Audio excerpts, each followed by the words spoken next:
आगे से सेक्शन 24 से विधि विरुद्ध क्रियाकलाप निवारण अधिनियम का सेक्शन जो है धारा 24 जो है ये कहती है कि आतंकवाद के आगम के प्रति निर्देश के अंतर्गत ऐसी किसी संपत्ति के प्रति निर्देश जिसका उपयोग आतंकवाद के लिए किया जाना आश्रित है निर्देश भी होगा।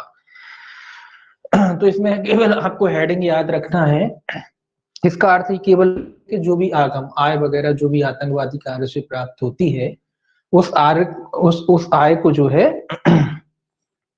ये कहता है आतंकवाद के आगम के प्रति सभी निर्देशों के अंतर्गत ऐसी कोई संपत्ति जिसका उपयोग आतंकवाद के लिए किया जाना आश्रित है के प्रति निर्देश भी। तो ऐसी कोई भी संपत्ति मतलब जो आतंकवादी, एक दोनों बातें कह रहा है, एक तो जो आतंकवादी कार्यों से प्राप्त होती है संपत्ति और दूसरी वो संपत्ति जिसका इस्तेमाल जो है आतंकवादी कामों के लिए किया जाना है। तो दोनों प्रकार की संपत्तियां इसके अंतर्गत आती हैं। ऐसी संपत्ति भी आती है जो आतंकवादी कार्यों से प्राप्त होती हैं। आय, आगम मतलब होता है आय, जो भी आय आतंकवादी कार्यों से प्राप्त हुई है, या फिर ऐसी संपत्तियां जिनका खर्च जो है आतंकवादी कार्यों के लिए किया जाना है। तो ऐसे दोनों प्रकार के जो है आगम इसके अंतर्गत आते हैं। तो इसमें केवल हेडिंग लिखे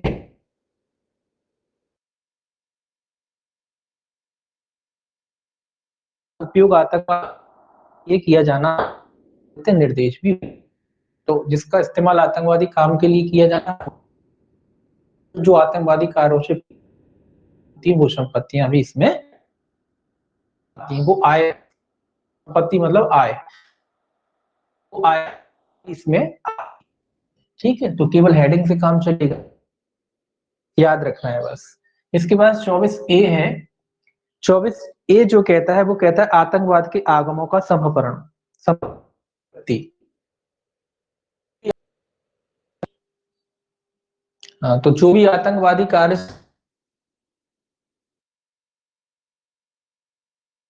कैसे हो सकती है ये कहता है 24 है। तो इतना याद रखें कि आतंकवादी कार्य से जो समापरण से संबंधित है धारा समापहरण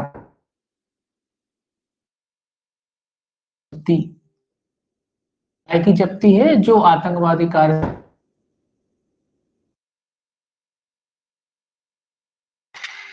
ये कहता है कोई भी आगमों नहीं या कब्जे में नहीं रखेगा। पहला नियम तो ये कहता है कि कोई भी व्यक्ति जो है, तो देखिए ये क्या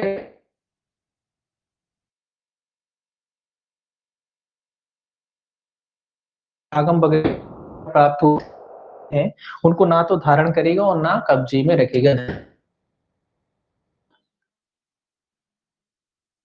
में भी रखेगा। दोनों बातें कह रहे हैं कि ना तो कोई धारण करे ऐसी संपत्ति जैसे आगम।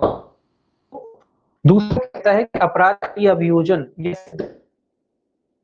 या हो अथवा नहीं भी आती है कि अगर कोई व्यक्ति इस अधिनियम कोई आतंकवादी आगम से प्राप्त की है, प्राप्त की है, तो ऐसा चाहे हेलो हेलो सर, आवाज वही सर आवाज मतलब बार बार कट रही है, थोड़ा सा वीडियो भी रुक जाता है। नेटवर्क अभी 5 मिनट से तो ऐसे ही हो रहा है, मतलब कट रही है आवाज, फिर थोड़ी सी आती फिर कट रही है।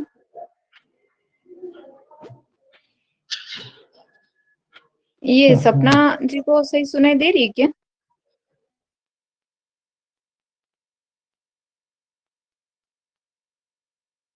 सुन रहा है दीदी? नहीं सुनाई दे रहा ना? नहीं। हाँ सर, मेरे ख्याल से मतलब अगर ये क्लास आतंकवादी कार्य के लिए इवनिंग में सक्रिय जब गया या नहीं ठहराया गया,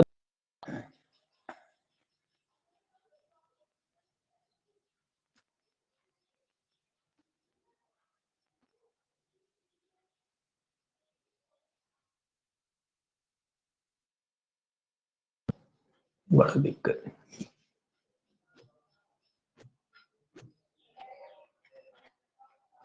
देखिए अब शायद सही आएगा। देखिए ये आतंकवादी 24A पढ़ रहे थे, ये था आतंकवाद के आगमों का समापन, जब्ती से संबंधित है। ये कहता है कि कोई भी व्यक्ति आतंकवाद के आगमों से जो भी आय वगैरह प्राप्त होती है उसको ना तो धारण करेगा और ना ही कब्जे में रखेगा। दूसरा इसमें आपको याद रखना है कि इस अपराध के लिए अभियोजित या सिद्ध दोष ठहराया गया कोई भी व्यक्ति यथास्थिति केंद्र या राज्य सरकार द्वारा उपबंधित रीति से जब्ती के दायित्वाधीन होगा। किस रीति से? जैसा भी केंद्र या राज्य सरकार, केंद्र और राज्य सरकार ने जैसी भी उपबंधित रीति बनाई है उसके अनुसार जो है उसके जो भी आगम वगैरह हैं वो जब्ती के दायित्वाधीन होंगे। इसमें एक बात और ध्यान में रखने वाली है कि सिद्ध दोष ठहराया गया हो या नहीं ठहराया गया हो।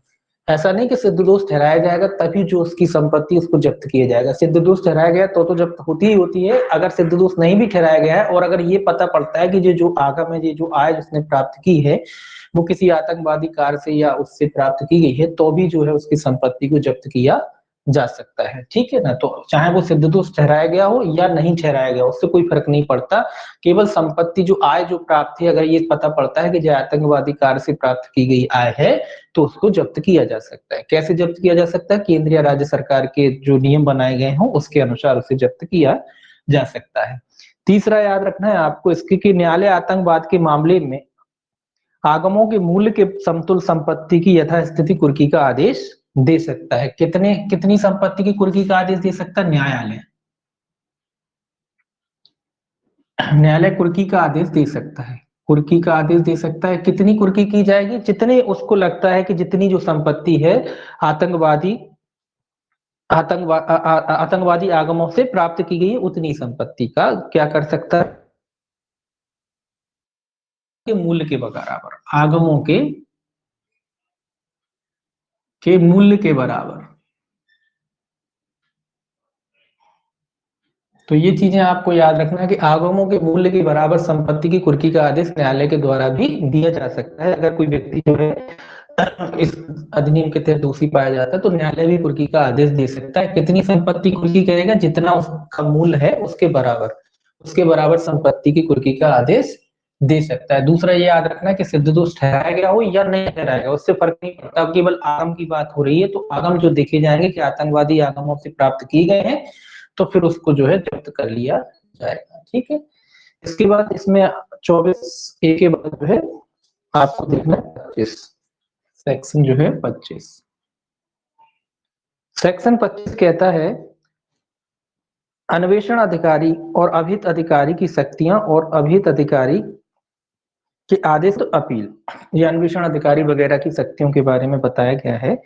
ये कहता है इसमें केवल 2-3 फैक्ट इसमें भी याद रखने हैं कि अन्वेषण अधिकारी जिस राज्य में ऐसी संपत्ति स्थित है पुलिस महानिदेशक की लिखित सहमति से अथवा यदि ये कह रहा है कि भैया अन्वेषण जो अधिकारी होता है वो उस राज्य में जो अन्वेषण वगैरह करता है तो कहाँ किस तरीके से करेगा? तो अन्वेषण अधिकारी जिस राज्य में ऐसी संपत्ति स्थित है, जिस राज्य में ऐसी संपत्ति स्थित है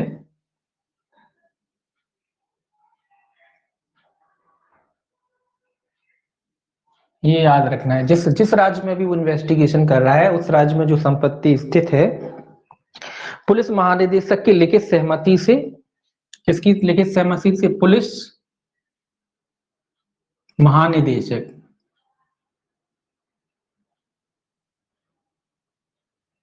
की लिखित सहमति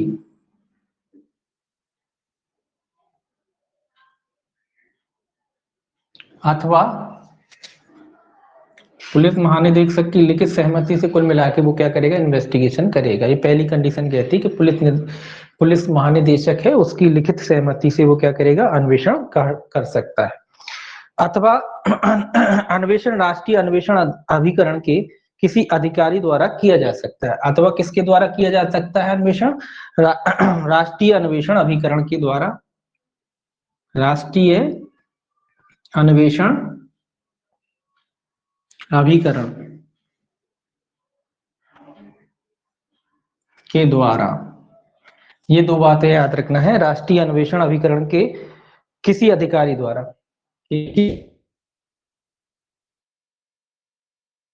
किसी अधिकारी द्वारा इतना काफी है। तो राष्ट्रीय अन्वेषण अभिकरण के किसी अधिकारी द्वारा जो है अन्वेषण किया जा सकता है। एक मिनट, किया जा रहा है तो राष्ट्रीय अन्वेषण अधिकारी के महानिदेशक की अनुमति से।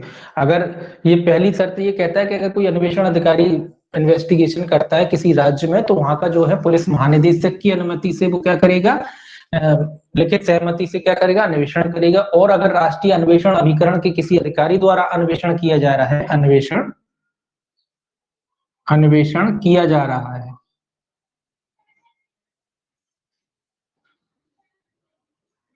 तो ये लोग किसकी सहमति से प्राप्त करेंगे किसकी सहमति से अन्वेषण करेंगे, राष्ट्रीय अन्वेषण अभिकरण के महानिदेशक, राष्ट्रीय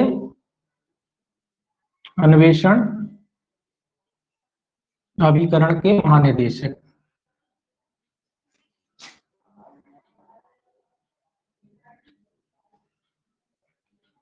की सहमति से।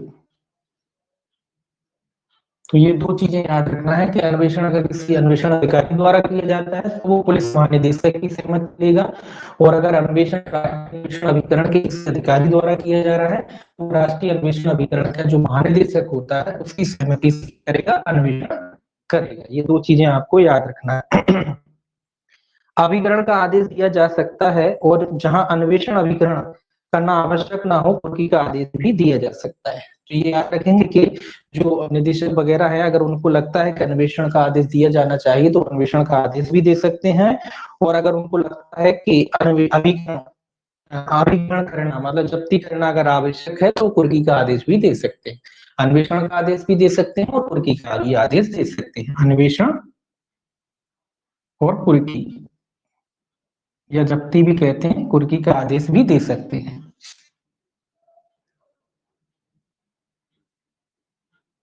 ये तो स्वाभाविक सी बात है कि जो अन्वेषण का आदेश दे सकता है वो कुर्की का आदेश भी दे सकता है। तो जैसी स्थिति उनको लगता है अन्वेषण करना ठीक रहेगा, उनको लगता है जब्ती करना ठीक रहेगी, तो जैसा चाहे वैसा आदेश वो दे सकती है। आगे याद रखना है कि अन्वेषण अधिकारी 48 घंटे के भीतर अभिकरण या कुर्की की सूचना अभित अधिकारी को देगा। तो ये याद रखना है कि सूचना जो भी अन्वेषण अधिकारी है सूचना जो है कितने घंटे के भीतर देगा, 48 घंटे के भीतर। किसको देगा सूचना, जो भी इसका अधिकारी है, इससे निदेशक से लिया है तो इनको दे देगा। तो जिनका पदाभित जो भी अधिकारी होगा उसको जो है 48 घंटे के भीतर ये सूचना देगा। किसको देगा, पदाभित अधिकारी, पदाभित अधिकारी जो भी इनका वरिष्ठ अधिकारी होता है, पदाभित अधिकारी होता है, उसको ये क्या करेगा 48 घंटे के। तो यहाँ याद रखना है 48 घंटे है। तो जो भी क्या करेगा, अभिकरण करेगा, जब्ती करेगा, कुर्की करेगा, तो उसकी सूचना जो है 48 घंटे के भीतर पदाभित अधिकारी को देगा। जो भी जब्ती वगैरह कुर्की वगैरह होगी उसकी 48 घंटे के भीतर क्या करेगा, अपने पदाभित अधिकारी को जो है सूचना देगा। और जो अभिहित अधिकारी होता है या पदाभिहित अधिकारी होता है 60 दिन के भीतर अभिकरण या कुर्की की पुष्टि करेगा। ये भी याद रखें, अभिहित अधिकारी कुर्की वगैरह की, कुर्की लिख लेते हैं, कुर्की की जो पुष्टि है कितने दिन के भीतर करेगा, 60 दिन के भीतर करेगा, 60 दिन के भीतर।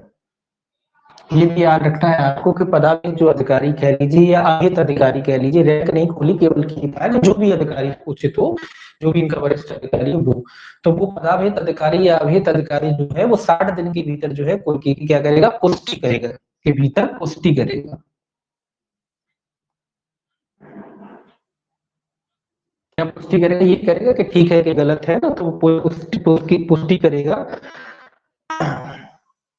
पुष्टि का मतलब ये नहीं कि केवल एक तरफा पुष्टि कर देगा। पुष्टि का मतलब ये है कि वहां पे जो भी व्यक्ति की संपत्ति की कुर्की वगैरह होती है वो उसमें आवेदन कर सकता है, अपने उससे भी आवेदन लेगा, उसको भी सुनेगा। जिसकी संपत्ति पुष्टि होती तो एक तरफा नहीं हो जाएगी, तो पुष्टि होती है तो ये तो आप जानते हैं कि जिसकी भी संपत्ति की कुर्की होती है उससे भी आवेदन लिया जाएगा, से आवेदन वगैरह लेके उस व्यक्ति को भी सुना जाएगा। उसके बाद ये जो है कुर्की को क्या कर देगा, पोस्ट कर देगा, जैसा भी समझे तो आदेश कर सकता है।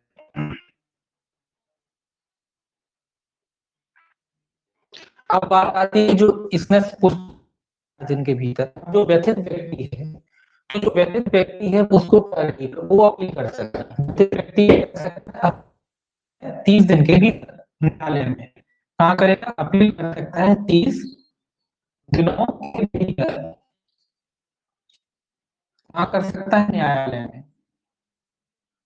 जो भी व्यक्ति व्यतीत है, किसके आदेश से? अभियुक्त अधिकारी के आदेश से व्यतीत जो व्यक्ति है या अभियुक्त अधिकारी के आदेश से व्यतीत व्यक्ति जो है 30 दिन के भीतर न्यायालय में क्या कर सकता है? अपील कर सकता है। ये आपको याद रखना है कि अभियुक्त अधिकारी के आदेश से व्यतीत व्यक्ति जो है कितने दिन के भीतर? 30 दिन के भीतर जो है अपील कर सकता है। इस आदेश की 60 दिन पुष्टि की है, उस आदेश के खिलाफ जो है आदेश के खिलाफ जो कह लीजिए या जिसकी संपत्ति की है या व्यक्ति की पुष्टि की है, ऐसा व्यक्ति कह लीजिए, वो व्यक्ति जो है न्याय के भीतर जो है क्या कर सकता है? उस मामले की अपील कर सकता है।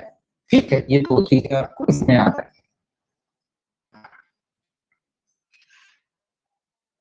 अब देखिए आप 26 में भी केवल हेडिंग याद रखना है। 26 कहता है न्यायालय द्वारा आतंकवाद के आगमों के समर्पण का आदेश दिया जाना। तो हेडिंग की पर्याप्त है इसमें। 26 कहता है कि न्यायालय द्वारा, तो पूरी हेडिंग से क्लियर हो रहा है कि न्यायालय द्वारा आतंकवाद के आगमों का समर्पण किया जाना। तो न्यायालय द्वारा भी ऐसा आदेश दिया जा सकता है, समर्पण का आदेश दिया जा सकता है। न्यायालय चाहे अगर न्यायालय जो मामलों को विचारण हो रहा है, उसको लगता है कि जो संपत्तियां हैं जो आतंकवादी कार्य से प्रभावित हैं, तो आदेश जो है 26 में न्यायालय भी दे सकता है। न्यायालय दे सकता है, न्यायालय द्वारा दे सकता है। इसके बाद आपको याद रखना है 27 कहता है आतंकवाद के आगमन के संबंध जब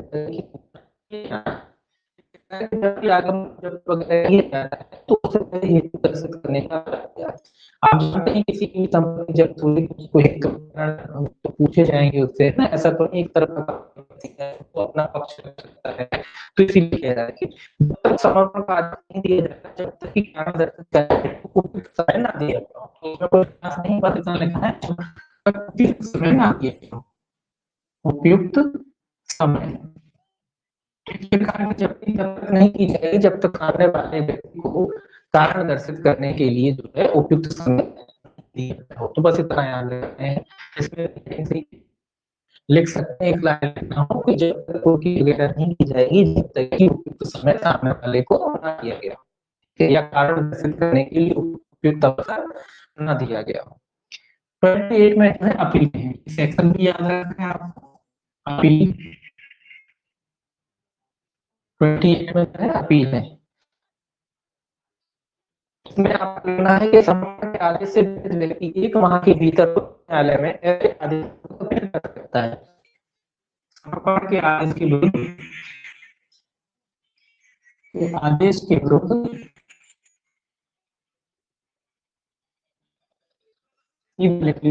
उच्च न्यायालय हाई कोर्ट में 1 माह के भीतर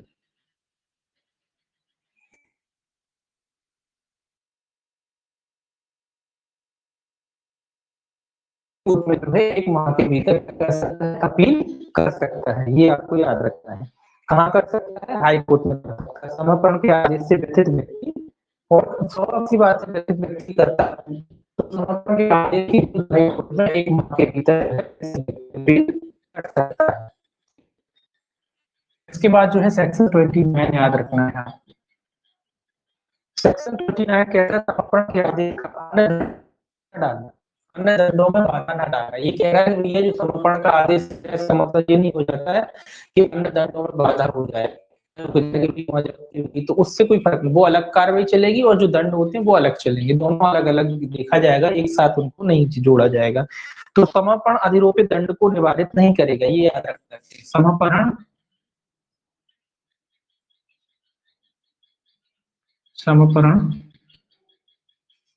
अधिरोपित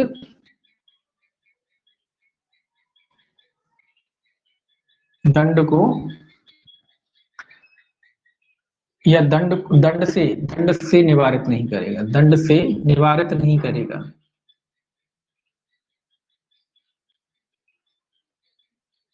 क्या मतलब है इसका? इसका मतलब सीधा सीधा है कि जब्ती हो गई तो आप दंड से नहीं बच जाओगे, कि बोले जब्ती हो गई, अब कोई बच गए, तो सजा अगर है तो सजा होगी, जब्ती भी होगी और सजा भी होगी।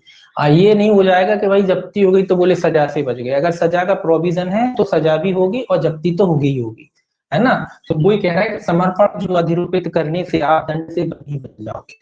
समर्पण अधिरूपित दंड से निवारित नहीं करेगा, समर्पण जो है आपको दंड से निवारित नहीं करेगा। ऐसा नहीं कि समर्पण हो गया जब्ती होगी तो बोले आप बच गए, ऐसा नहीं होगा। जब्ती भी होगी और दंड होता, सजा होती तो वो तो होगी होगी, वो अलग होगी। जब्ती की वजह से आप कहो कि जब सजा से बच जाओगे तो नहीं बचोगे, जब्ती होगी और सजा भी होगी, ठीक है। ये याद रखना। आप पढ़ने की किताब जब्ती हुई तो लेकिन यहाँ ऐसा नहीं है, यहाँ जब्ती होगी और सजा होना है तो वो भी होगी, ठीक है। जब जब्ती जो है आपको दंड से नहीं बचाएगी, ये कह रहा है।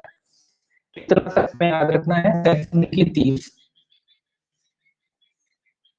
सेक्शन 30 कहता है तीसरे पक्षकार द्वारा दावे, थर्ड पर्सन द्वारा। ये तो आप जानते हैं कि जब संपत्ति जब्त वगैरह होती है, तीसरा पक्षकार मतलब कि संपत्ति जब्त हुई, उस पर कोई और आ गया राइट करने के साथ, जो संपत्ति आप जब्त कर रहे हो ये तो हमारी है, तो उस व्यक्ति के राइट के बारे में कह रहा है। वो व्यक्ति क्या है, ये कहता है अभित प्राधिकारी जिसके समक्ष ऐसी संपत्ति पेश की गई है दावे या आक्षेप का अन्वेषण करेगा।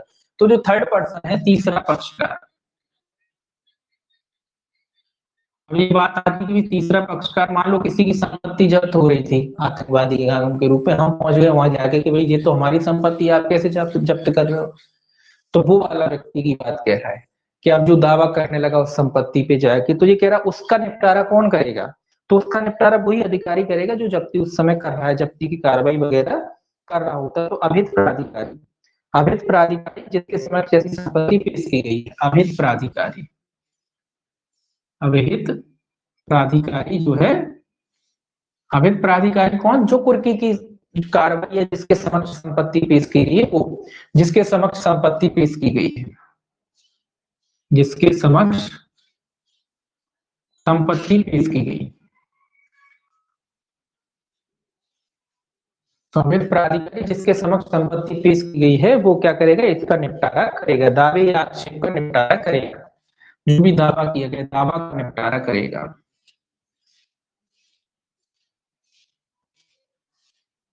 जिसके पास समक्ष संपत्ति भेजी जा रही है, महिला के समक्ष संपत्ति भेजी गई है, वो दावा का निपटारा करेगा, है ना। इसमें भी इतना याद रखना है। अब सेक्शन 31 है कि अभिहित प्राधिकारी की शक्तियां, इसमें शक्तियां दी गई हैं। तो अभिहित प्राधिकारी है, उसकी जो है शक्तियां क्या है। तो अभिहित प्राधिकारी जो है सिविल न्यायालय की समस्त शक्तियां प्राप्त होगी, केवल इतना याद रखना है। काय की शक्तियां होगी अभिहित प्राधिकारी को, सिविल न्यायालय की, सिविल न्यायालय की समस्त शक्तियां शक्तियां प्राप्त होंगी। बस इतना याद रखेंगे, जो अभिहित प्राधिकारी होता है उसको काय की शक्तियां प्राप्त होंगी, सिविल न्यायालय की समस्त शक्तियां प्राप्त होंगी। तो सिविल है इसलिए ध्यान में रखने वाले, वैसे अभी पढ़ने लग रहा हो कोई बड़ी बात नहीं, लेकिन है बड़ी बात।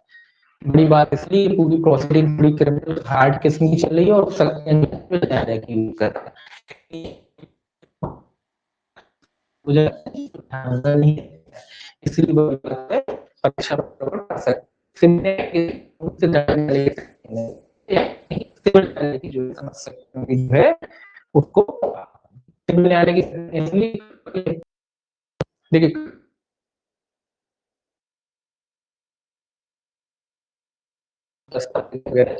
इसीलिए सिविल न्यायालय की जो है वो शक्तियां धारण करेगा अभिहित प्राधिकारी। इसके बाद सेक्शन 32 है आपका। सेक्शन 32 कहता है कतिपय अंतरणों का अकृत और शून्य होना। क्या होना, अकृत और शून्य, ये याद रखना है आपको, अकृत और शून्य। कई लोग कहते हैं अकृत और शून्य कुछ खास ज्यादा अंतर नहीं होता। अकृत मतलब ऐसा होता है कि परिवर्तन जिसका नहीं हो सकता है ना, और शून्य तो आप कहते हैं। अकृत मतलब जो परिवर्तनीय नहीं होते हैं, इस तरीके के। अकृत और शून्य होना कहाँ के अंदर, सिविल 32 में। तो ये कह रहा है धारा 32, धारा 25 और 27 के आदेश एवं सूचना के बाद यदि किसी भी प्रकार का अंतरण किया जाता है तो ऐसा अंतरण शून्य होगा। क्या कहता है सेक्शन आपका 25, और कौन सा सेक्शन की बात कर रहा है, सेक्शन 27, सेक्शन 27, सेक्शन 25 और 27 के आदेश एवं सूचना के बाद के आदेश या सूचना के बाद यदि किसी भी प्रकार का अंतरण किया जाता है, बाद किसी भी प्रकार का के बाद किसी भी प्रकार का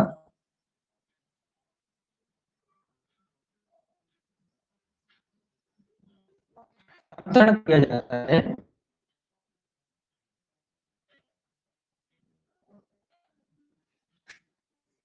तो की बात है जो आपकी संपत्ति है वो आपकी संपत्ति सी एक तरीके से उस पर रोक लगा दिया कि आप उसको बेचोगे नहीं, ये सब करते हैं। उसके बाद आप कॉन्ट्रैक्ट कर देते बेच देते तो उसके बाद में कह रहा है कि इस तरीके का अगर कोई कंट्रोल वगैरह किया जाए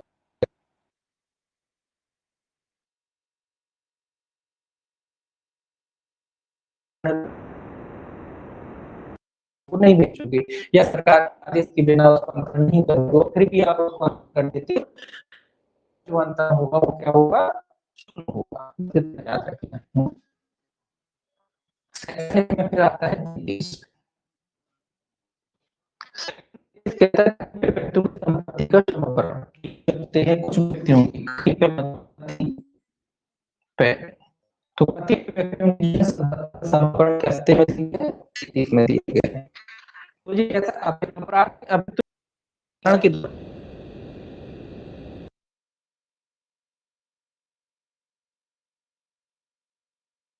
अभियुक्त हो गया अभियुक्त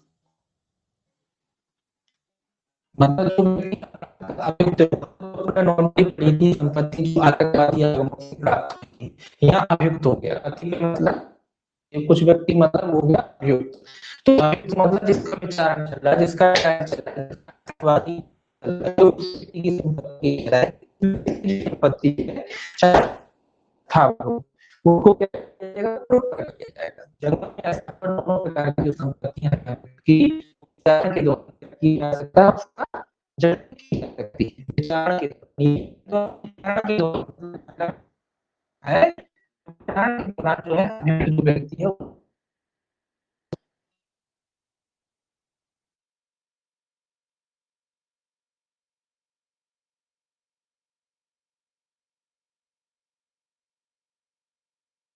तो सभी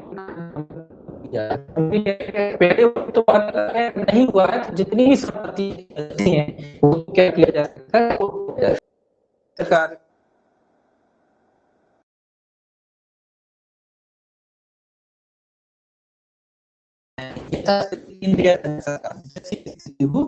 कि राज्य सरकार ने जो है जब समाप्त हो जाएगी मतलब चलिए राज्य सरकार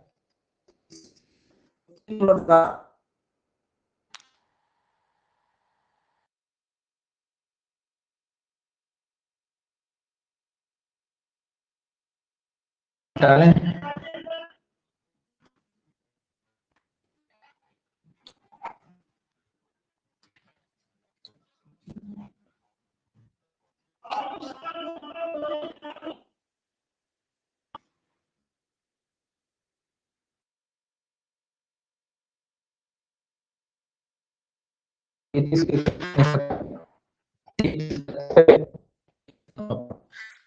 तरीके से भी याद रखेंगे कि अभियुक्त की जो विचारण के दौरान अभियुक्त की संपत्ति जो है विचारण के दौरान संपत्ति जो है विचारण के दौरान अभियुक्त है वो क्या हो गया हो सकता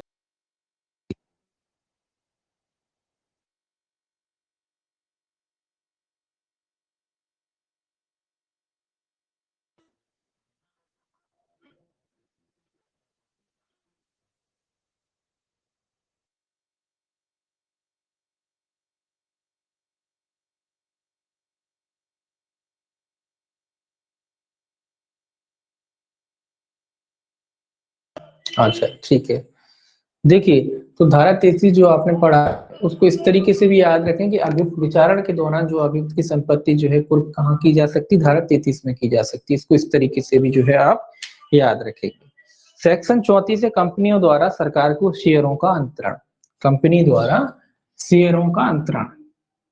34 सेक्शन क्या कहते हैं, कंपनी द्वारा क्या मतलब है, अगर ये कहता है कि अगर मान लो कोई कंपनी है जिसने आतंकवादी आगमों में भाग वगैरह लिया है, तो जो कंपनी के जो शेयर होते हैं वो शेयरों पे जो है केंद्र या राज्य सरकार का नाम आ जाएगा। मतलब अब कंपनी तो शेयर धारण करती है, तो वो शेयर जो है उस पे केंद्र या राज्य सरकार का नाम चढ़ जाएगा कंपनी की जगह। मतलब उसकी ऑथराइज, जैसे कंपनी है तो ही उसकी मालिक शेयरों की, तो फिर उसकी मालिक कौन हो जाएगी, उस जो शेयर जो है कंपनी के जो शेयर थे वो किसके नाम चढ़ जाएंगे, केंद्र या राज्य सरकार के।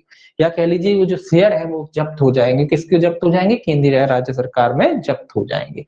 तो कंपनियों के मामले में शेयर की बात है, तो जो भी शेयर वगैरह होते हैं वो कहाँ चले जाते हैं, वो केंद्र सरकार में या राज्य सरकार में जैसी भी स्थिति हो जब्त हो जाते हैं। 35 कहता है अनुसूची, कि भाई अनुसूची में जो है संशोधन वगैरह कौन कर सकता है, ये तो आप जानते हैं केंद्र सरकार। केंद्र सरकार करेगी राजपत्र में अधिसूचना द्वारा। अनुसूची में तो इसमें केवल केंद्र सरकार रख सकते हैं, केंद्र। और ये जो जब्ती है वो केंद्र और राज्य दोनों में से किसी में शेयर जो है वो चले जाएंगे। शेयर जो है केंद्र और राज्य में या उनके नाम हो जाएंगे। सेक्शन 36 कहता है आपका आतंकवादी संगठन या व्यक्तियों को अधिसूचना द्वारा निकाला जाना। ये क्या कहता है, इसका क्या मतलब है कि किसी व्यक्ति या संगठन को यथास्थिति पहली एवं चौथी अनुसूची से निकाले जाने के लिए आवेदन केंद्र सरकार को किया जा सकता है। देखिए ये आतंकवादी संगठन को जो सूची में जो नाम है उनके बारे में कह रहा है कि अगर कोई व्यक्ति का नाम जो है आतंकवादी संगठन के रूप में या आतंकवादी व्यक्ति, आतंकवादी के रूप में, दोनों बातें हैं, आतंकवादी संगठन और आतंकवादी व्यक्ति। अगर किसी व्यक्ति का जो है नाम आतंकवादी संगठन के रूप में किसी अनुसूची में शामिल है या आतंकवादी के रूप में शामिल है, तो ऐसा व्यक्ति जो है सरकार से आवेदन कर सकता है। किससे आवेदन करेगा, किसी व्यक्ति या संगठन को यथास्थिति पहली और चौथी, ये भी याद रखते हैं, पहली और चौथी, पहली और चौथी अनुसूची में अगर उसका नाम है, या तो संगठन के रूप में होगा या किसी आतंकवादी के रूप में होगा, पहली और चौथी अनुसूची से निकाले जाने के लिए आवेदन किया जा सकता है। तो आवेदन है इसमें निकालने के लिए, निकाले जाने के लिए, निकाले जाने के लिए। तो यहाँ आवेदन की बात कह रहा है कि भाई आवेदन करना पड़ेगा। अगर कोई व्यक्ति चाहता है कि उसका नाम जो है आतंकवादी संगठन के रूप में या आतंकवादी व्यक्ति के रूप में अनुसूची से निकाल लिया जाए, तो किसको आवेदन करेगा, वो केंद्र सरकार को। केंद्र सरकार को क्या करना पड़ेगा, उसे आवेदन करना पड़ेगा कि उसका संगठन अब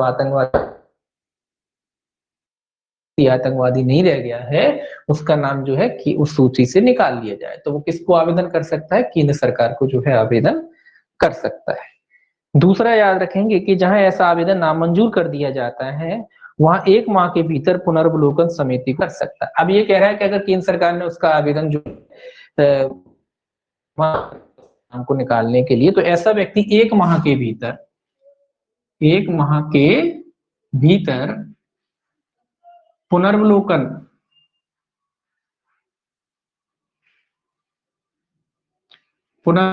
आवेदन कर सकता है।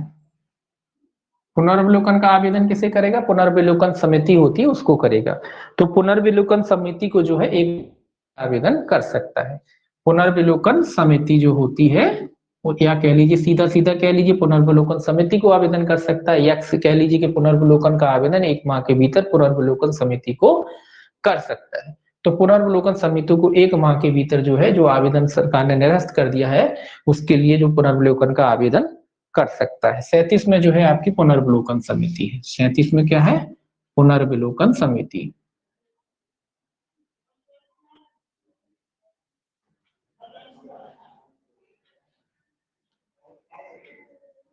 सैंतीस में जो है पुनर्विलोकन समिति है।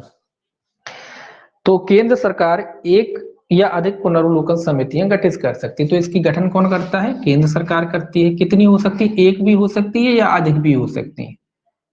एक या अधिक जो है पुनर्विलोकन समितियों का गठन जो है केंद्र सरकार कर सकती है। दूसरा याद रखना है कि ऐसी समिति एक अध्यक्ष और 3 सदस्यों से मिलकर बनती है। इसमें क्या होता है, एक अध्यक्ष और 3 सदस्य। पुनर्विलोकन जो समिति होती है उसमें एक अध्यक्ष होता है और 3 सदस्य होते हैं, ये याद रखना है। एक अध्यक्ष और 3 सदस्यों से जो है मिलकर के जो है पुनर्विलोकन समिति बनती है। समिति का जो अध्यक्ष है ऐसा व्यक्ति होगा जो उच्च न्यायालय का न्यायाधीश है या रहा है। तो इसके जो अध्यक्ष की योग्यता क्या है कि हाई कोर्ट का जो है न्यायाधीश हो या रहा हो।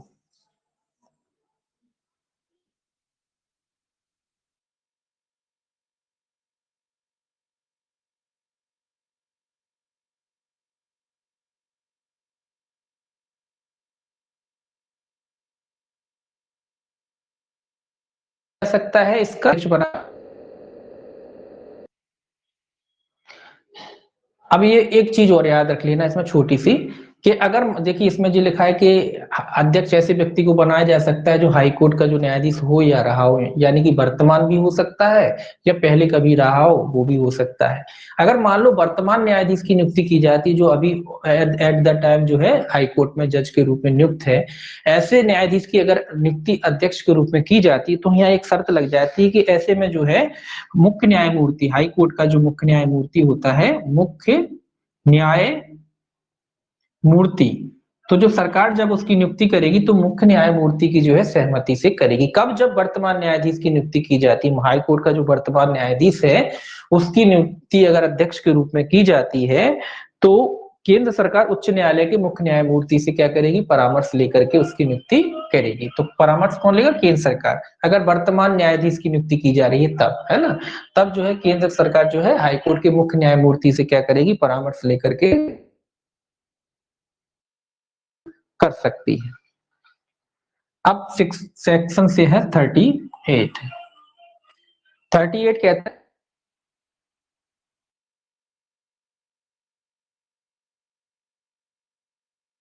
है कि अगर व्यक्ति जो है आतंकवादी संगठन की जो है सदस्यता लेता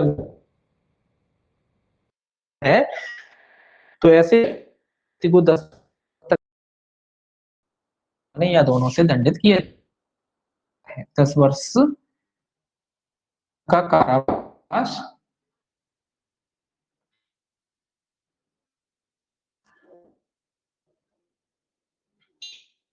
या जुर्माना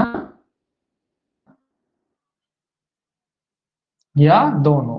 ये मेंबरशिप, देखिए यदि कोई व्यक्ति जो है आतंकवादी संगठन वगैरह है उसकी मेंबरशिप वगैरह लेता है तो उसको 10 वर्ष तक का कारावास या जुर्माने से क्या किया जा सकता है। इसके अलावा जो है सेक्शन जो है 39 है, इनमें थोड़ा पनिशमेंट है। 39 कहता है किसी आतंकवादी संगठन को दिए गए समर्थन से संबंधित अपराध। ये कहता है अगर कोई व्यक्ति जो है आतंकवादी संगठन को जो क्या है समर्थन वगैरह करता है, उसके खिलाफ मतलब उसके समर्थन में आके खड़ा होता है, तो ऐसा कोई व्यक्ति अगर है तो उसे भी कितना दंड है? उसे भी 10 वर्ष तक का कारावास या जुर्माना, जो ऊपर सजा है सेम इधर ही है, 10 वर्ष कारावास या जुर्माने से क्या किया जा सकता है? दंडित किया जा सकता है। इसके अलावा जो सेक्शन 40 है वो कहता है किसी आतंकवादी संगठन के लिए निधि जुटाना। सेक्शन 40 जिस सेक्शन याद रखेंगे, ये निधि की बात कर रहा है, ये निधि है, ये समर्थन है, समर्थन। और ये क्या कहता है? शामिल, शामिल, समर्थन और निधि। पहले शामिल होने की बात कहता है, फिर समर्थन की बात कहता है, फिर कहता है निधि जुटाते हैं, उसके लिए पैसा कलेक्ट करते हैं, फंडिंग करते हैं।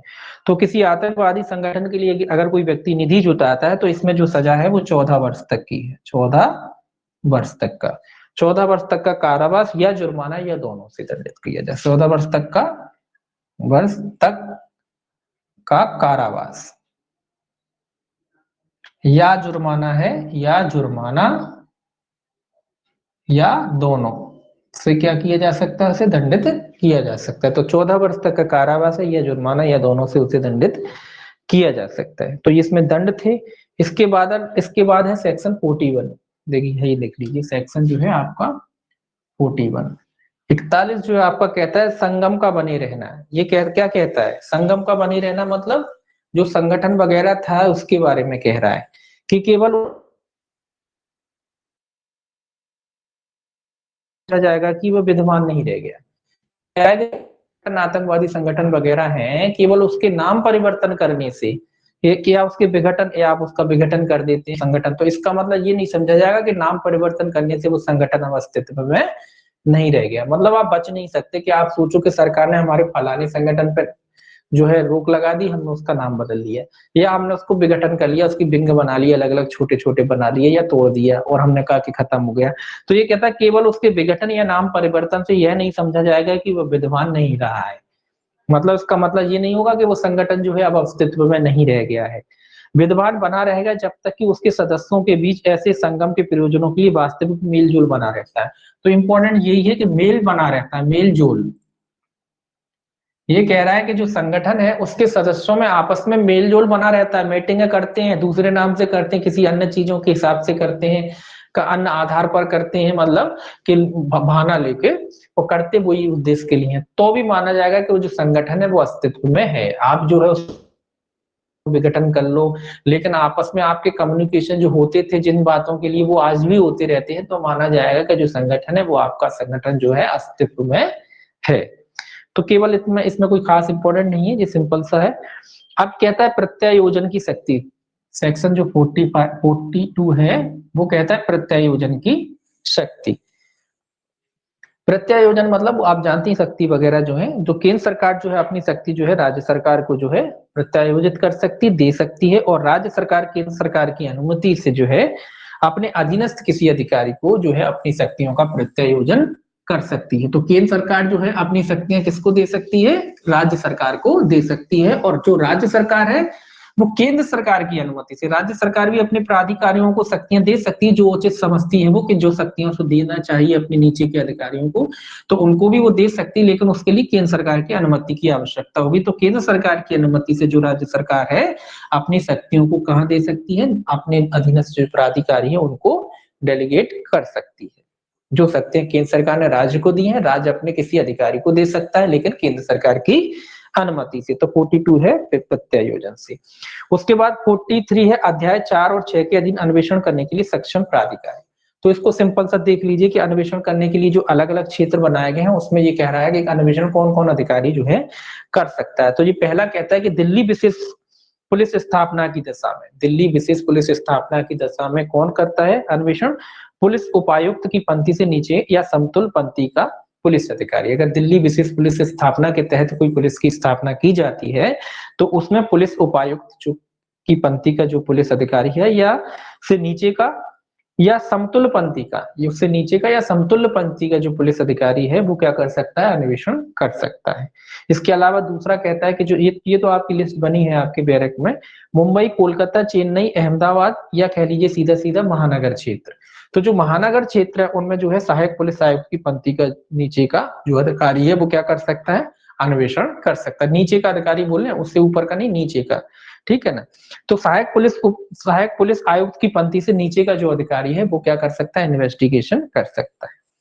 इसके अलावा राष्ट्रीय अन्वेषण अभिकरण की दशा में, अन्वेषण अभिकरण किसी मामले में अन्वेषण करता है तो उसमें निरीक्षक की पंक्ति से नीचे का जो अधिकारी है वो भी अन्वेषण कर सकता है। राष्ट्रीय अन्वेषण अधिकरण की दशा में निरीक्षक की पंक्ति से नीचे का अधिकारी भी क्या कर सकता है? अन्वेषण कर सकता है। और अन्य मामलों में या अन्य दशा में पुलिस उप अधीक्षक से नीचे या समतुल्य पंक्ति का पुलिस जो अधिकारी है वो क्या कर सकता है? इन्वेस्टिगेशन कर सकता है। तो ये 4 प्रकार बताए गए हैं। तो ये 4 प्रकार से आप बैरक में देखेंगे कौन कौन कर सकता है। दिल्ली पुलिस की स्थापना पुलिस उपायुक्त की पंक्ति से नीचे का या उसके समतुल्य अधिकारी, और महानगर क्षेत्र में सहायक पुलिस जो है आयुक्त की पंक्ति से नीचे का अधिकारी, या राष्ट्रीय अन्वेषण अभिकरण की दशा में निरीक्षक की पंक्ति से नीचे का अधिकारी, और अन्य दशा में जो है आपका पुलिस उप अधीक्षक से नीचे की रैंक का जो पुलिस अधिकारी है वो अन्वेषण कर सकता है। ठीक है। 40 सेक्शन है 43A।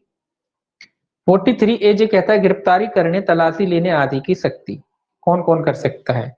तो ये कहता है अभित प्राधिकरण का ऐसा अधिकारी जो यथास्थिति केंद्र सरकार या राज्य सरकार के किसी साधारण विशेष आदेश द्वारा सशक्त किया गया, तो कौन कर सकता है? केंद्र या राज्य सरकार के अभित प्राधिकारी लिखा है, अभिहित प्राधिकारी। अभित प्राधिकारी कर सकता है जिसको केंद्र ने या राज्य ने, केंद्र या राज्य ने जो है प्राधिकृत किया हो, प्राधिकृत, केंद्र या राज्य सरकार ने जिसको प्राधिकृत किया हो, ऐसा अभित प्राधिकारी जो द्वारा जो क्या किया जा सकता है? गिरफ्तारी या तलाशी वगैरह ली जा सकती, जिसको केंद्र सरकार ने या राज्य सरकार ने जो है पावर दिए हो। तो ऐसा अभित प्राधिकारी मतलब जिसको भी नियुक्त किया जाए, है ना, वो अधिकारी जो है क्या कर सकता है, अन्वेषण वगैरह क्या कर सकता है, गिरफ्तारी वगैरह कर सकता है।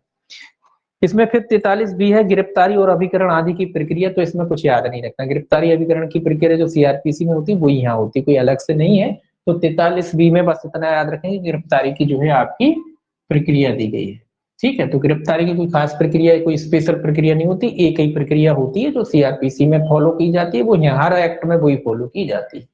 ठीक है, गिरफ्तारी सीधी सीधी होता है कि भाई आप चलिए, वो गिरफ्तार करने आता है, आप चलने को तैयार है, गिरफ्तारी हो जाती है, नहीं मानते जो जबरन ले जाता है पकड़ के, है ना, और भी ज्यादा नाटक करते हैं तो हथकड़ी डाल के ले जाता है, बांध बूंद के ले जाता है। तो यही प्रक्रिया होती है, कोई खास प्रक्रिया गिरफ्तारी की कोई होती नहीं है ना।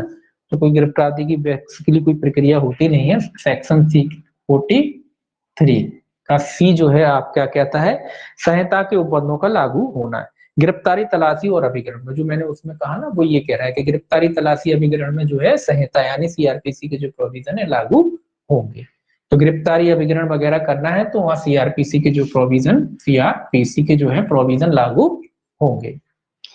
इसके बाद जो है 43 का डी और है इसमें।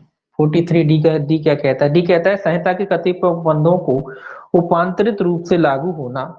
ये कह रहा है उपांतरित रूप से लागू होना, ये कहता है प्रत्येक अपराध संज्ञेय समझा जाएगा, मतलब उसके उपांतरित रूप का अर्थ है परिवर्तनों सहित लागू होना। लागू तो होंगे लेकिन कुछ परिवर्तनों के साथ, सीआरपीसी के प्रोविजन लागू होंगे लेकिन परिवर्तनों के साथ, परिवर्तनों के साथ।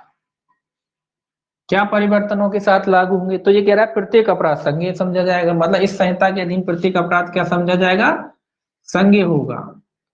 इसमें और कोई असंज्ञेय बकसंज्ञेय की बात ही नहीं, सीधा अपराध क्या होगा, संज्ञेय ही होगा। ठीक है, दूसरा कहता है 15 दिन और 60 दिन, 15 दिन, 60 दिन एवं 90 दिन का अर्थ 30 दिन और 90 90 लगाया जाएगा।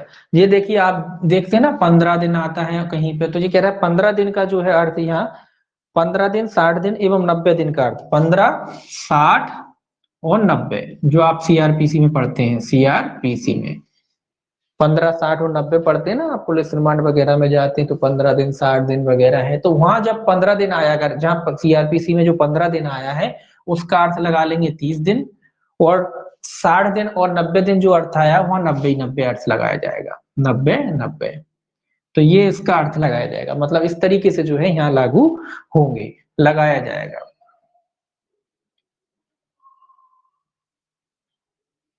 तो सीधा सीधा बात है कि यहाँ दो ही अर्थ लगाए जाएंगे। यहाँ जो है आप सॉरी 30 दिन और 90 दिन, 30 और 90, 30 ही 90 है कि 60 90, 30 90, हाँ 30 90 दो दो ही चीजें हैं, या 30 और 90, 15 की जगह 30 हो जाएगी अवधि, और जी 60 की जगह 90 हो जाएगी, और 90 की जगह भी 90 की। तो ये अवधि इस तरीके से परिवर्तनों सहित जो है लागू होगा। ठीक है, परंतु ये कहता है परंतु यदि 90 दिन में अन्वेषण पूरा नहीं होता है तो अवधि को 180 दिन बढ़ाया जा सकता है। इधर अवधि कितनी बढ़ाई जा सकती है कि अगर 90 दिन के भीतर भी अन्वेषण पूरा नहीं होता है तो उस अवधि को 180 दिन बढ़ाया जा सकता है। सीआरपीसी में नहीं होता, 90 दिन रहता है, लेकिन यहाँ क्या कह रहा है कि 180 दिन उसको बढ़ाया जा सकता है। तो अगर अन्वेषण 90 दिन में पूरा नहीं होता है तो उस अवधि को कितने दिन और बढ़ाया जा सकता है, 180 दिन बढ़ाया जा सकता है। संहिता की धारा 438 यानी अग्रिम जमानत के प्रोविजन लागू नहीं होते, 438 लागू नहीं होती। तो 438 के जो प्रोविजन है वो यहाँ लागू नहीं होंगे। ठीक है, परिवर्तन यही परिवर्तन है, सीआरपीसी में है लेकिन यहाँ वो लागू नहीं होंगे। जमानत एवं बंद पत्र पर तब तक नहीं छोड़ा जाएगा जब तक कि लोक अभियोग को सुनवाई का मौका ना दिया जाए।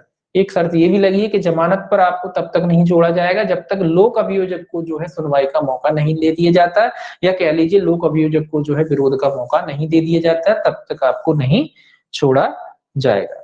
इसके बाद सेक्शन 43 ई और है इसमें, ये कहता है धारा 15 के अधीन अपराधों के बारे में उपधारणा। सीधी सीधी याद रखें कि उपधारणा करेगा न्यायालय, उपधारणा करेगा कि भैया 15 मतलब आतंकवादी कार्य, सेक्शन 15 के मतलब आतंकवादी कार्य, तो न्यायालय इस बारे में उपधारणा करेगा कि भैया आपने जो है आतंकवादी कार्य किया है, तो न्यायालय क्या करेगा, उपधारणा करेगा। उपधारणा करेगा। सेक्शन 15 जो है आपका आतंकवादी कार्यों से संबंधित है, ठीक है।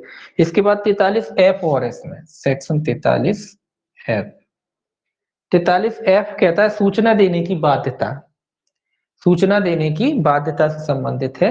इसमें याद रखना है 2 पॉइंट आपको कि पुलिस अधीक्षक से अनिम्न पंक्ति के अधिकारी के लिखित अनुमोदन से केंद्र सरकार या राज्य सरकार किसी अधिकारी संगठन फर्म आदि से सूचना मांग सकेगी। तो ये सूचना देने की ये फर्म वगैरह से सरकार जो है सूचना मांग सकती है, लेकिन किसके माध्यम से मांगेगी? पुलिस अधीक्षक से अनिम्न, पुलिस अधीक्षक, पुलिस अधीक्षक, गलत वर्ड हो गया,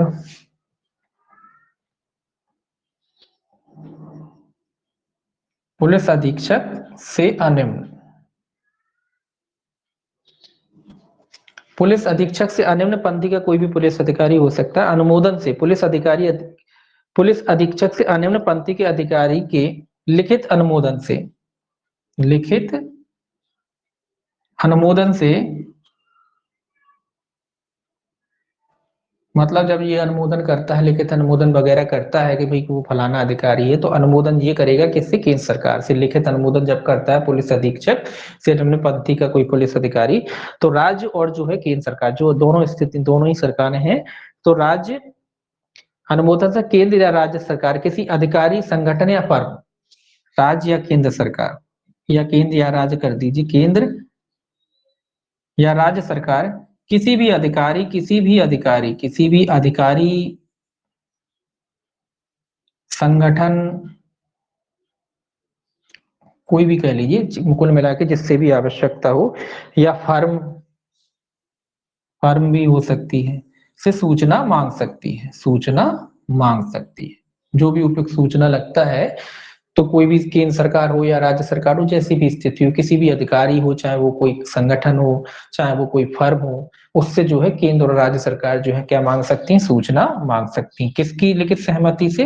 पुलिस अधीक्षक के लिखित अनुमोदन से। मतलब ये अनुमोदन करेगा अगर इसको लगता है कि कोई ऐसा मैटर है, जो कोई फर्म है, कोई कंपनी है, उससे जानकारी चाहिए, तो ये डायरेक्टली जानकारी ना मांग के ये सरकार से अनुमोदन करेगा, और सरकार जो है, राज्य हो या केंद्र हो, वो उस फर्म वगैरह से क्या मांगेगी? जानकारी जो है मांगेगी, ठीक है।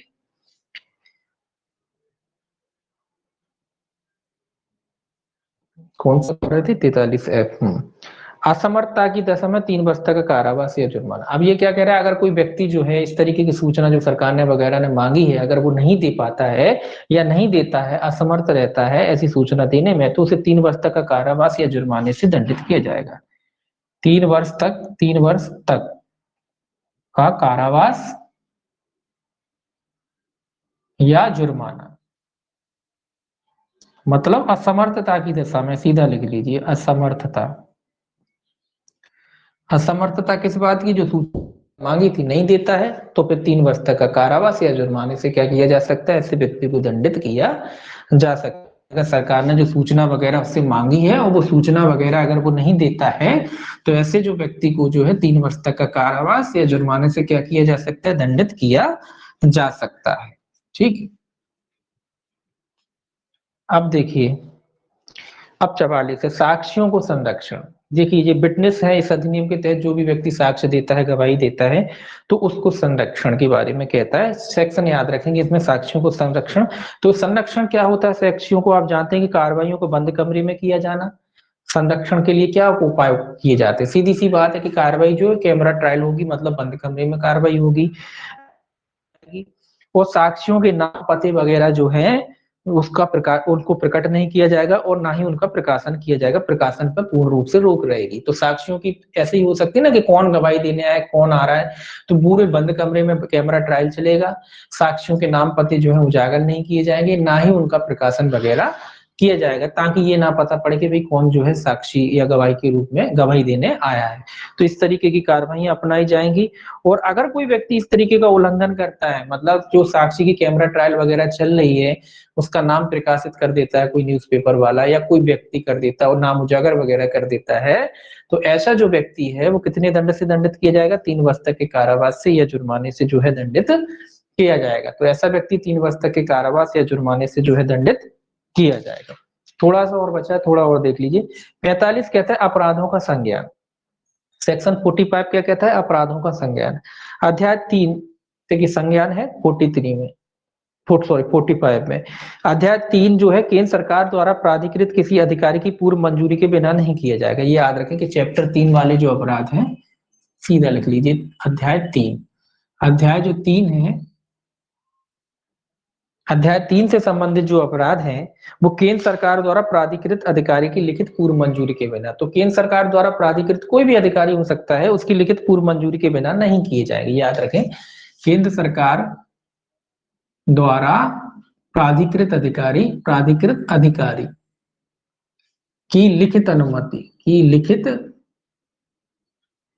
अनुमति के बिना जो है मामलों का संज्ञान नहीं किया जाएगा। तो केंद्र सरकार द्वारा प्राधिकृत कोई जो अधिकारी है उसकी लिखित अनुमति से ही जो है मामलों का संज्ञान किया जाएगा। अध्याय 4 और 6 के अधीन यथास्थिति केंद्र या राज्य कहता है अध्याय 4 और 6। अध्याय 4 और 6 में दोनों आ जाएंगे, केंद्र या राज्य। वहां केंद्रीय सरकार है, यहाँ पे केंद्र भी हो सकता है और राज्य भी हो सकता है। तो केंद्र या राज्य सरकार के जो अधिकारी होते हैं उनकी लिखित अनुमति के बिना नहीं किए जाएंगे, अध्याय 4 और 6 के बारे में। और अध्याय 3 के बारे में जो केंद्र सरकार का प्राधिकारी है जो उसके द्वारा, अध्याय 4 और 6 के मामले में केंद्र या राज्य सरकार का जो प्राधिकृत अधिकारी है उसकी लिखित अनुमति के बिना संज्ञान वगैरह नहीं किया जाएगा।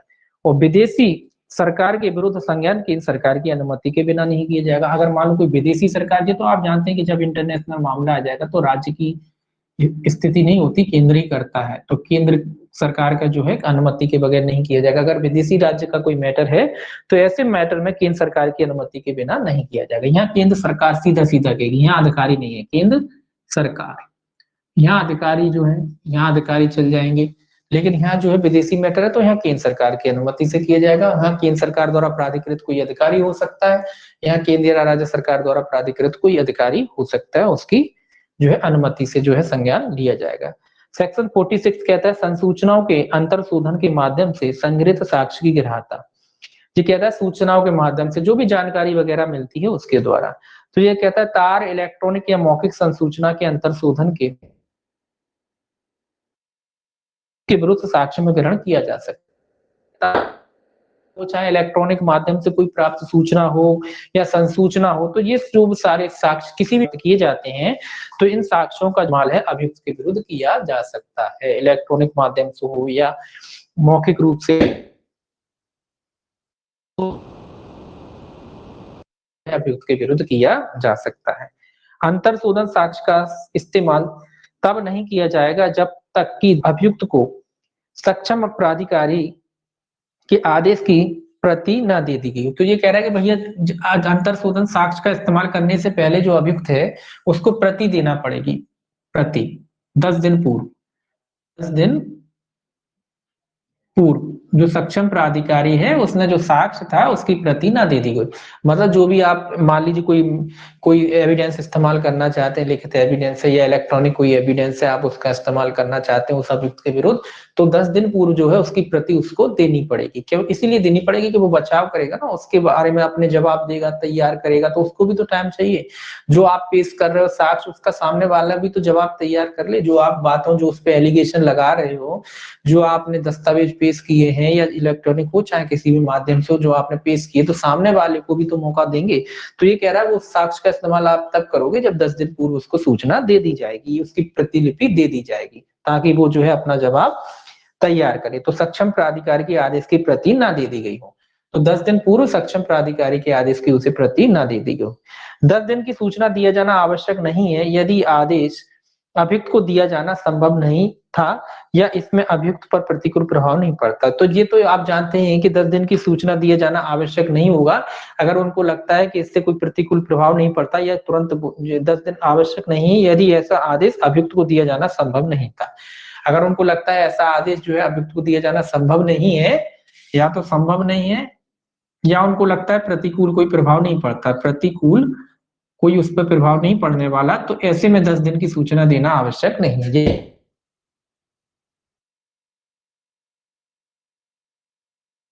होता है या उनको लगता है कि कोई प्रतिकूल प्रभाव नहीं पड़ने वाला, सूचना देने न देना आवश्यक नहीं है, सामान्यतः सूचना देना आवश्यक है। 47 देखिए, सेक्शन 47।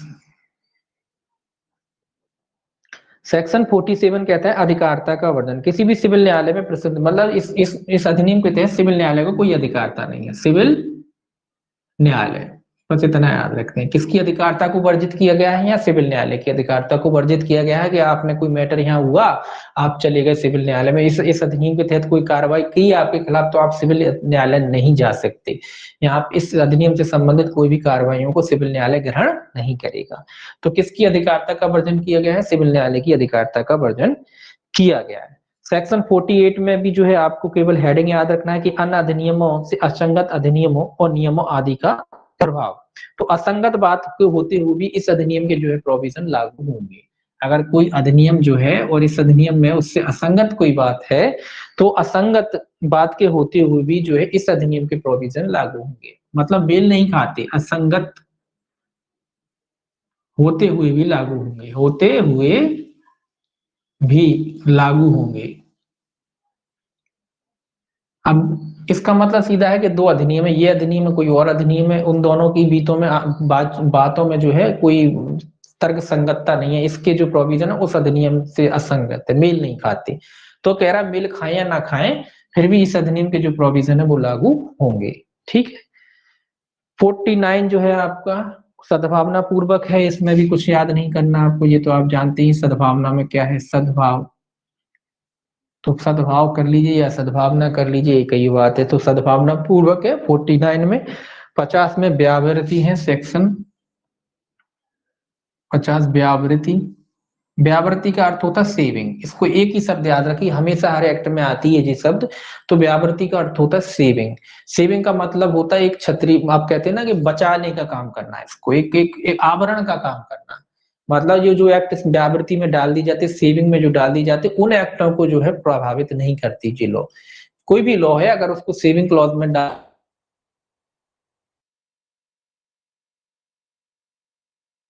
जो लॉ डाले जाते हैं उस पर ये जो अधिनियम होता है वो प्रभाव नहीं डालता। तो व्याना, थल सेना, वायु सेना बलों पर प्रभाव नहीं डालेगी, है ना। आवृत्ति का अर्थ होता है सेव कर दिया, उसको लॉक कर दिया, उस पर ये प्रभाव नहीं डालेगी। हर एक्ट में सेविंग क्लॉज होता है, तो जिसमें क्लॉज होता है उसमें जो लॉ डाल दिया जाता है, उस लॉ पे जो हम लॉ पढ़ते हैं वो लॉ प्रभाव नहीं डालता।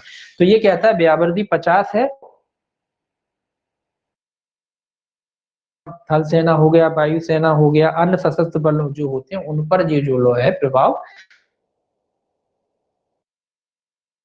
आरोपित व्यक्ति के पास और आयुध अनुज्ञप्ति परिबद्ध किया जाए। सिंपल सा है कि पासपोर्ट वगैरह सेक्शन याद रखेंगे कि किसी व्यक्ति जो इस अपराध वगैरह कर, पासपोर्ट वगैरह जो है जब्त वगैरह कहाँ किए जा सकते हैं, 51 के तहत आयुध वगैरह जो वगैरह है वो क्या किए जा परिबद्ध किया जा सकता है, उन्हें जब्त किया जा सकता है। 51A जो है केंद्र सरकार की कतिपय शक्तियां हैं, शक्तियां दी गई हैं केंद्र सरकार की, इसमें भी हेडिंग ही याद रखेंगे आप, कुछ नहीं। तो केंद्र सरकार की कुछ शक्तियां वगैरह दी गई हैं। एक और 52 में जो है नियम बनाने की शक्ति दी गई है केंद्र सरकार की। 52 में नियम है केंद्र,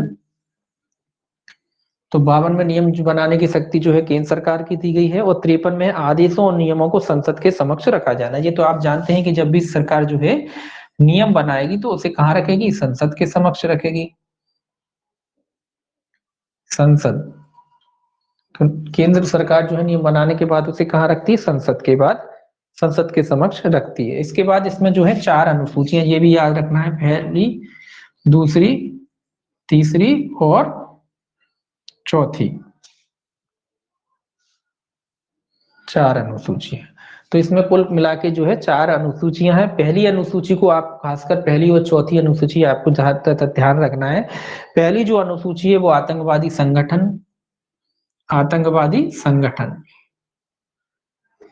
ये याद रखना कि पहली अनुसूची जो है आतंकवादी संगठन से संबंधित है और चौथी अनुसूची है आतंकवादी व्यक्ति, यानी टेररिस्टों की लिस्ट हो वो चौथी है। तो ये याद रखना है कि इसमें, और ये भी याद रखना है, इसको थोड़ा सा सर्च कर लेना। वैसे तो जो उतने हैं अभी उतने ही हैं, लेकिन फिर भी इनको थोड़ा सा कर सकते हैं सर्च वगैरह करके कि वर्तमान में जो कितने आतंकवादी संगठन है और कितने आतंकवादी व्यक्तियों को जो है सूची में डाला गया है ना। तो क्योंकि बैरक में कभी कभी पुराने भी हो जाते हैं, कई लोग उस पर कहते हैं कि ज्यादा है कम है, तो उसको थोड़ा सा आप मिलान कर सकते हैं कि भैया अभी जो कितने हैं। बैरक में तो फिलहाल में 13 के दिए रखे हैं, हो सकता है कुछ बढ़ गए हो, तो 13 ही है वैसे तो, 13 या 14 जो भी हो, तो 13 या 14 लोगों का जो है अभी इसमें आतंकवादियों के रूप में नाम शामिल है। और उसके अलावा जो पहली अनुसूची वगैरह है उसमें लगभग 42 के करीब जो है आतंकवादी संगठन जो इसमें अभी शामिल है वर्तमान में। 43 हो सकते हैं, एक दो बढ़ भी सकते हैं, तो वो तो वर्तमान में कितने हैं उसके हिसाब से। तो ये लगभग आपको इसको याद रखना है। इतना तो खैर याद ही रखना है कि आतंकवादी संगठन कहाँ है और आतंकवादी जो है व्यक्ति जो है कहाँ दिए गया है। तो इस तरीके से इसको याद रखना है पूरे को एक्ट को। बाकी इसमें बाकी जो है आपका राष्ट्रीय इन्वेस्टर अभिकरण, एक मिनट